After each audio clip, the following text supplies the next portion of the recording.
So could you spot a tick? Maybe not as easy as you think. Most tick larvae are the size of a grain of sand. Nymphs are the size of a sesame seed, and unfed adult ticks are about the size of a pencil eraser. And ticks have no wings. Ticks are arachnids like spiders are. You see, nymphs and adults have 8 legs, and while tick larvae have 6 legs.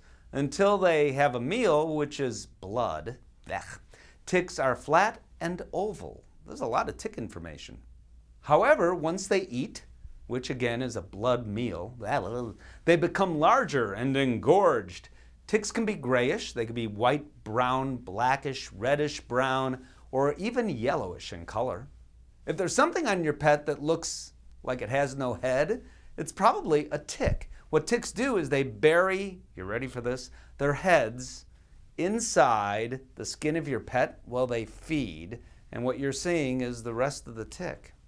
Ticks in all life stages, larval, nymph, and adult, are capable of biting and therefore are capable of spreading tick-borne disease to you and your dog. I can assure you, if there are ticks out there, that does mean there's tick disease.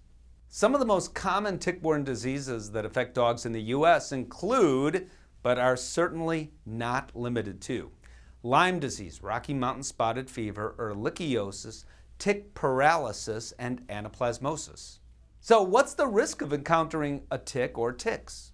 Spending time outdoors in areas with high brush or grass increases your chances of getting bitten by a tick because that's where they like to hang out. So here's what ticks do. You're just taking a walk, you're hiking on a trail, for example, but this can happen in the big city too because there's grass everywhere and there are bushes everywhere, and what happens as you walk by and the ticks kind of fall off onto you or onto your pet, which typically is a dog, but if a cat is outdoors, they are subject to tick disease, or at least some tick diseases as well. Tick diseases can be deadly. Now, we often talk about tick disease in dogs and in people, and it's true. But in cats, in particular, cytozoonosis, sometimes called bobcat fever, can be deadly as well. So, in other words, ticks carry stuff that can cause us to get really sick, or even potentially can kill us. That's right, can kill us or our pets.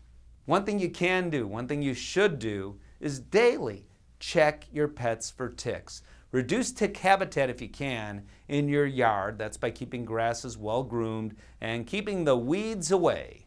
Incidentally, it's important to know that your dog doesn't have tick disease.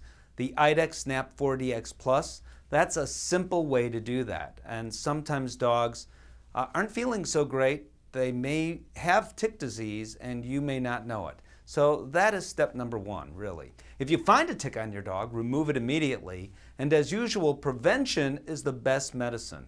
So talk with your veterinarian about using the appropriate preventive.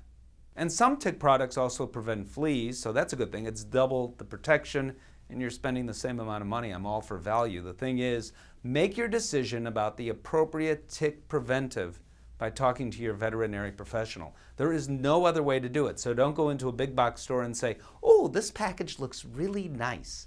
That's not right. Talk to your veterinarian, and there are lots of reasons why. One reason, different ticks in different parts of the country, different tick disease in different parts of the country. Your veterinarian will know what is best for your pet. I'm Steve Dale.